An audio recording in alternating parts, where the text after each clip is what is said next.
The FIA has admitted in its own documents that its own process for scrutineering cannot be trusted. The measurements it takes are not accurate, and yet it has disqualified certain cars from a contest and not others. Very simple, isn't it? Now, if you just look at these two documents, this is Lando Norris's disqualification from the Las Vegas Grand Prix. So Lando Norris was found to be in breach because of the plank not having the required depth left in it. So they've measured it the first time. The technical delegate, right, have measured it, and they found these measurements here. And then they're remeasured in the presence of the stewards and the three McLaren representatives, and they confirmed that they didn't comply. And the relevant measurements were even lower than those originally measured by the technical delegate. So if the measurements on Lando's car, when they've measured them again, are even lower than when they first measured them, can we trust every other measurement that they took? Maybe this is just a one-off. Maybe it's just Lando's car that they mismeasured on Lando's car the first time to produce those figures there that are in the article. And then when they measured them again, they're even less than that. Okay, so maybe it's just once. No, but let's have a look at Oscar's document, Oscar Piastri. So this is the measurements on Oscar's car. Here are what they tell you was under measured on Oscar's car. The skids were remeasured in the presence of the stewards and the three McLaren representatives, and those measurements confirmed the skids did not comply with the regulations. The relevant measurements were even lower than those measured originally by the technical delegate. So this is twice. This is twice where the FIA technical delegate, the department it has to scrutinise the cars, to take the measurements to see if a car is legal, has produced a set of results, and when they are tested again, you get a different set of results. But you've just chosen to disqualify two cars on that basis, not retest all of the other results. Why not? Because it's demonstrated that the two sets of measurements that you made in the first instance on the McLaren cars are wrong. And actually now, they're even worse than you imagined. They were already less than the 9mm requirement. Now, it's even worse than that. They're even more worn out. Well, we need to recheck all the other cars to see if now the original measurements taken are wrong as well, don't we? You see, what you've done here, we can go to the report of the technical delegate. It will tell you here which cars have been selected for which tests. The other cars, they might be cheating, but we won't know whether they're cheating because they're not tested. But the plank and skid wear was checked on cars number, and I'll just count these: 1, 2, 3, 4, 5, 6, 7, 8, 9, and 10. So of the finishers of that race, 10 of them cars were checked. So there were 17 finishers. 10 of the 17 were checked.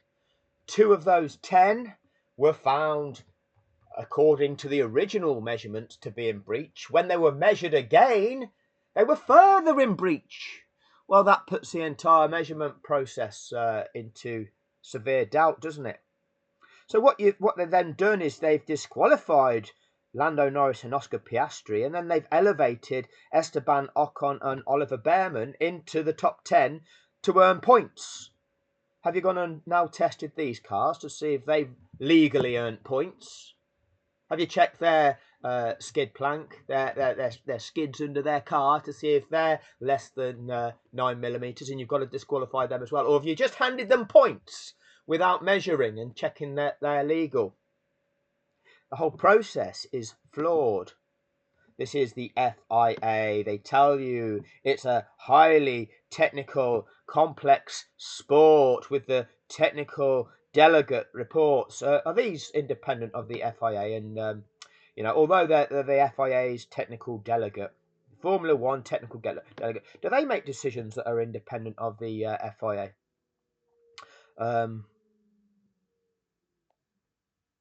Apart from the skid wear, all the weights checked were found to be in conformity. But there was one that I saw in here that, I mean, I've not even gone into any kind of major looking at this. There was something I saw here. It was confirmed for car number 12 that the minimum weight of 800 kilograms was respected at all times during the race. How do they work that out then? You know, because we're told that at the end of a race, the cars go and drive onto the marbles to pick up rubber to make sure that the cars have got enough weight so that they pass scrutineering, that they pass that test of being at least 800 kilograms. So that means if they need to pick up rubber to make them over 800 kilograms, they've dropped below 800 kilograms. So they've not respected that at all times, have they? Oh, but don't worry, you little head. They don't want you to be concerning yourself with that. This is a manipulation. The whole thing doesn't make sense. They're bullshit rules. If you claim to be, these are the measurements we've taken. Oh, now we've measured again and they're different. Well, that throws into scrutiny all the measurements taken. You cannot declare that result valid. You've got to do one of two things. You've got to retest every measurement taken in the first instance when you realise that actually when we've measured again, it's a different measurement. And if it's less than we originally thought, maybe the other 8 that we tested may be less than we originally measured. And therefore, there will be more cars that get disqualified from this result. Now, if you can't do that, which you're not going to be able to do now because the cars have been returned to their owners, then you have to invalidate the result. You do one of two things, the FIA. You either invalidate the result because of your own processes aren't fit for purpose, and therefore you cannot guarantee the legitimacy of the result that you declared, because you cannot replicate those measurements, evidently, by your own documents. Or you've got to say, well, actually, we can't define that, so we cannot use that as a disqualification criteria of this Grand Prix. And you have to reinstate Lando Norris and Oscar Piastri. So, FIA, it's up to you. You either annul the result of the Las Vegas Grand Prix. You know, you refund JC Malone for putting it on in his hometown where he owns a lot of the casinos, apparently. Refund JC Malone for running an illegitimate event that you've sold for millions, you know, and you refund all of the global population who've had to pay for their TV rights to watch that event, and you refund all of the spectators who bought tickets to that event because you, the FIA, failed to run that event legitimately, because you can't actually legitimately say who cheated and who didn't, because your own documents can't say who cheated and who didn't, because they bring into question the accuracy of your own measurements by your own technical regulations, your own technical delegate. So you either cancel the event because you can't declare a legitimate result, or you have to say, well, I can't just, because we cannot confirm now, knowing that there's an error in the measuring system, we cannot confirm the accuracy of those measurements. So for this particular event, because we've highlighted this issue, we have to actually just not disqualify Lando Norris and Oscar Piastri. Because if we can't confirm that those around them weren't in breach, then you can't just say, well, they are in breach, so they get disqualified. We don't know whether the others were, so we'll just leave them and give them World Championship points. That's a manipulation. That's a manipulation of that race. It's a manipulation of the championship. But we know that that's what you do, the FIA. It's a manipulation of your championship. You're not a fit and proper body to govern a sport. Now, this is the statement that accompanies the stewards' decisions. Now, these are stewards appointed by the FIA to make stewarding decisions in a race that's ran and administered by the FIA in accordance with the FIA's rules and regulations and their disciplinary system and their penalty system. And it says the decisions of the stewards are taken independently of the FIA and are based solely on the relevant regulation. No. They're not independent of the FIA because the FIA has appointed those stewards.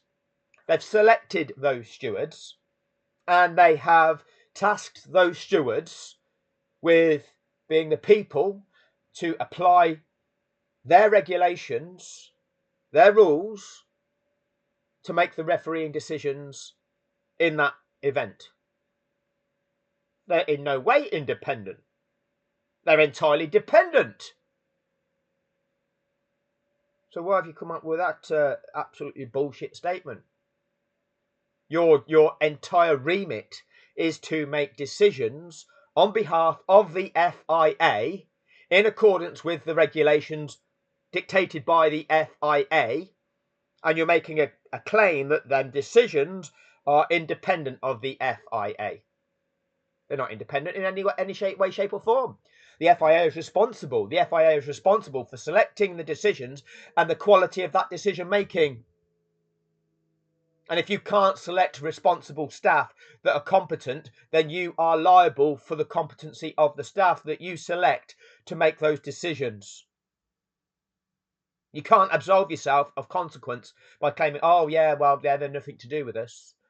Whatever they decide is independent of us. No. This is a global sporting event. You can't say if you are FIFA and you select a referee to referee the World Cup final and the referee cheats and makes some really glaringly obvious wrong calls. FIFA can't say, yeah, referee's nothing to do with us. No, he just makes his own decisions. It's nothing to do with us. No, you picked him. You deemed him good enough to be refereeing the pinnacle of the sport. And if he's making some glaring obvious errors, then it's your responsibility to do an investigation and to sort that situation out. Do it right. Not just go, oh, it's independent, nothing to do with us. So, the FIA, you have to either void the Las Vegas Grand Prix or you have to reinstate Oscar Piastri and Lando Norris. Because, as I've stated, this document, 2 documents, demonstrate that you, in 2 of those 10 cars, 20% of the cars tested, well, you've retested just 2 of them. And of them 2 that you retested, you found the original results to be wrong. So 100% of the cars that you retested, you found that the original result was wrong. And it was wrong, and it was less. The actual plank left was less than was originally measured. Now, if it's less than originally measured on the other 8 cars that need now remeasuring, that could disqualify a lot more. Maybe all 8 of those are now under the 9mm as well, and they all get disqualified. Oh, but we can't test that now, can we? Because them cars are back with the owners.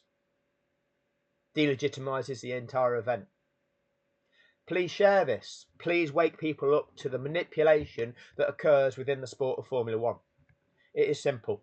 Very, very simple. They cannot guarantee the accuracy of their testing system. And because they can't guarantee the accuracy of it, as demonstrated in these documents, 2 documents where they've admitted that they cannot replicate the results that they have then churned out to the public. And if there's doubt over it, then you cannot then disqualify a competitor over that. Because you're disqualifying somebody and there might be others there that are illegitimate as well. That demonstrates that it's an illegitimate outcome. And you cannot run a world championship where the outcomes aren't legitimate. Thank you for your time.